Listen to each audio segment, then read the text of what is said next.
Assalamualaikum warahmatullahi wabarakatuh. Perkenalkan, nama saya Sahra Ramadhani dari kelas 10 MIPA 1. Saya di sini akan menjelaskan tentang ciri-ciri kebahasaan teks laporan hasil observasi. Jadi, teks laporan.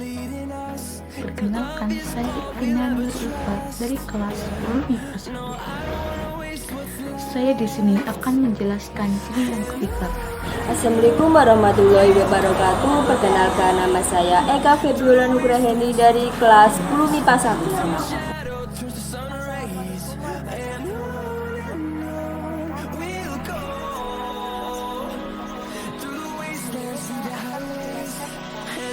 Teks laporan hasil observasi.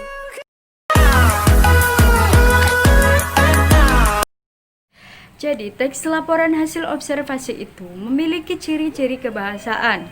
Artinya, kata atau bahasa di dalamnya itu bisa diketahui dari ciri-cirinya. Oke, sekarang langsung saja kita bahas ciri yang pertama, yaitu 1. Menggunakan verba.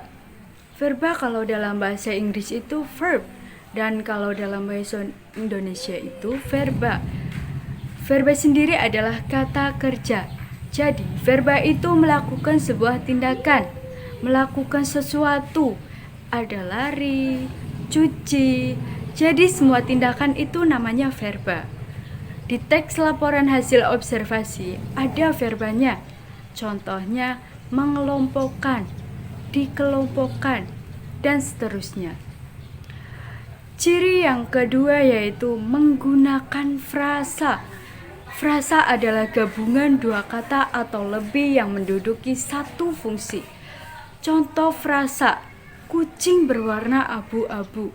Kata bendanya di situ kucing, tapi terus ada kata selanjutnya. Terdiri dari 3 kata, intinya ada 1. Itu namanya frasa. Dalam kegiatan berbahasa, kata yang digunakan dapat berupa kata dasar dan kata bentukan. Apa itu kata dasar? Kata dasar adalah kata yang belum mendapatkan imbuhan, pemajemukan, dan pengulangan. Sedangkan apa itu kata bentukan? Kata bentukan adalah kata yang telah mendapatkan imbuhan atau afiksasi, pengulangan atau reduplikasi, dan pemajemukan ketika digunakan.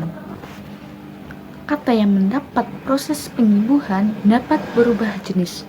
Misal, kata berjenis verba bisa berubah ke jenis nominal. Contoh, kata minum itu masih verba ketika sudah mendapatkan imbuhan an, itu menjadi minuman, sudah berganti menjadi jenis nominal.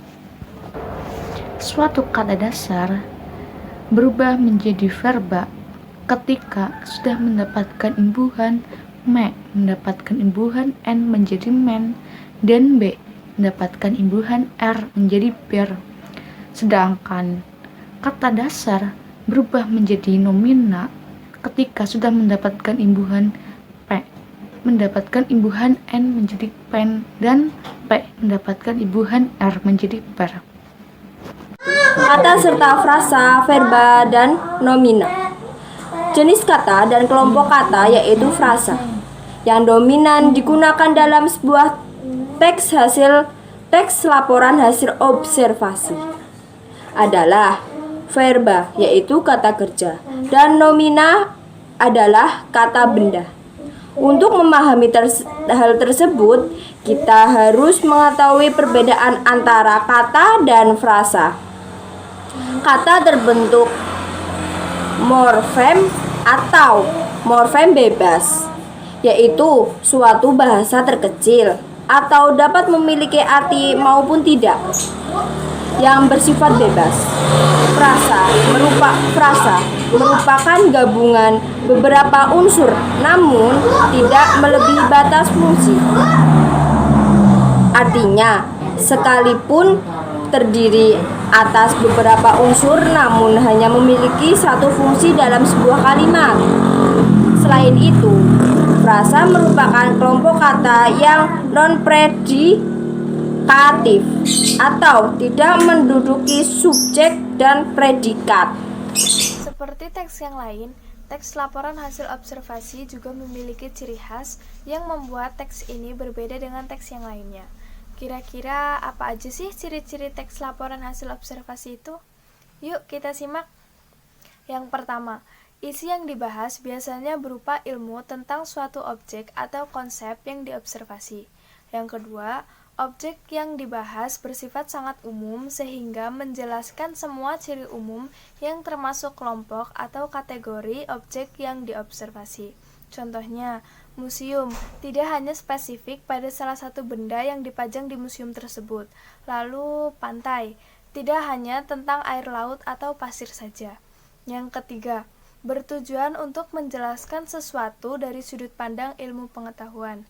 Yang keempat, objek atau sesuatu hal yang diobservasi dijelaskan secara sistematis, terperinci, dan mengulas bagian-bagiannya serta objektif atau sesuai dengan kenyataan, tidak kurang dan tidak lebih. Yang kelima, merinci objek atau sesuatu hal yang diobservasi secara sistematis dari sudut pandang ilmu atau saintifik yang biasanya membagi penjabaran menjadi definisi, klasifikasi, serta jabaran ciri objek. Sekian dari saya, terima kasih. Wassalamualaikum warahmatullahi wabarakatuh.